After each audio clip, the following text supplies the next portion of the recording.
Si je peux vous faire une confidence, en ce moment, je suis terrassé par une espèce d'angoisse. Je me dis que si je meurs aujourd'hui, le plus grand regret que j'aurai, c'est de ne pas avoir tout lu.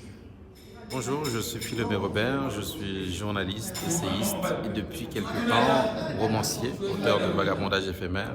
Aujourd'hui, c'est moi qui paye la tasse du café des mots. Moi, j'ai, comme beaucoup, plusieurs vies et je n'essaye pas de les dissocier.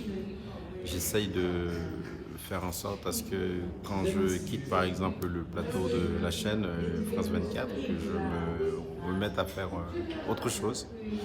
Et ce livre, je l'ai écrit pendant des années, à un rythme assez lent, on va dire, parce que je n'avais pas d'éditeur. Enfin, c'était pas une commande.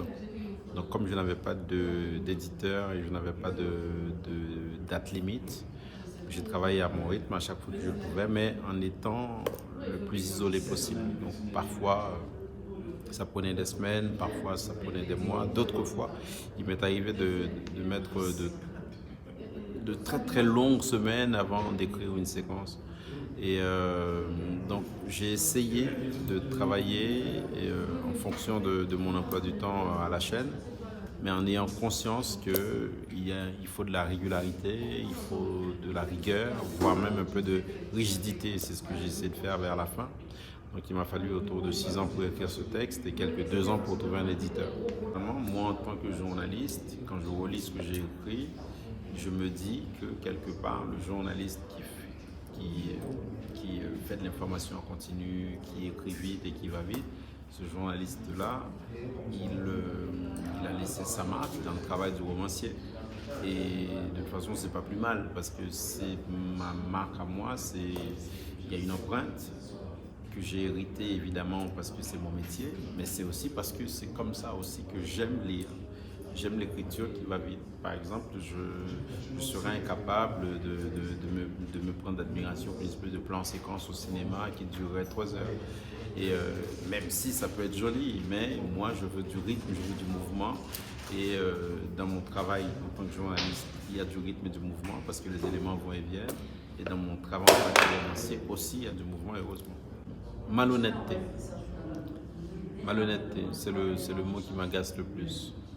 Et sans vouloir être long, dans mon métier, on nous accuse souvent de ne pas être objectif. L'accusation, en vérité, elle est, comment dire, on peut totalement ne pas être objectif. Et dans notre métier, on ne peut pas renvoyer dos à dos le violeur et la personne qui est violée. On ne peut pas renvoyer dos à dos l'agresseur et la personne qui est agressée. Donc on ne peut pas faire oui, oui ou ni et tout ça. On peut aussi nous reprocher de ne pas être neutre. J'assume le fait de ne pas être neutre parce qu'il y a des choses devant lesquelles on ne peut pas être neutre. On ne doit pas être neutre. En revanche, on ne peut pas se permettre d'être malhonnête. Donc de faire dire aux choses ce qu'elles ne disent pas, de faire dire aux gens ce qu'ils ne disent pas.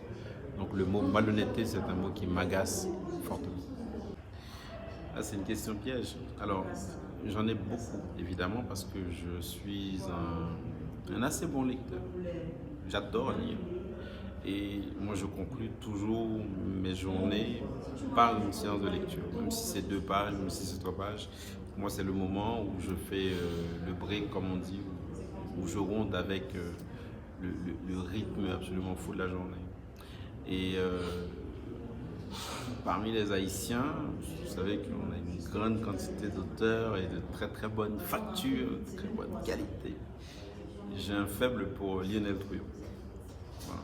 Donc peut-être parce que je l'ai découvert quand j'étais très jeune et peut-être que parce que je l'ai étudié à l'université. Mais j'ai un faible pour Lionel Trouillot, même si j'admire Yannick Lacroix, Daniel Ferrière, Gary Victor, qui est un excellent auteur. Mais j'ai une préférence pour Lionel Trouillot. Je suis en train de lire un roman de Jean-Christophe Ruffin, l'auteur de Rouge Brésil et de Globalia. Mais il a inventé un personnage qui s'appelle Aurel telle chose, une espèce de consul de France à Conakry, mais il est d'origine roumaine, c'est une espèce de caricature. Et je suis en train de lire ça. Et puis sinon, avant ça, j'ai lu La création du monde de Jean d'Ormesson. Et une histoire de 4 copains qui se retrouvent sur une île en Grèce et à éplucher un manuscrit que l'un d'entre eux a retrouvé. Donc, je suis assez éclectique dans mes choix de lecture. Mais en fait, si si je peux vous faire une confidence, en ce moment, je suis terrassé par une espèce d'angoisse. Je me dis que si je meurs aujourd'hui, le plus grand regret que j'aurai, c'est de ne pas avoir tout lu.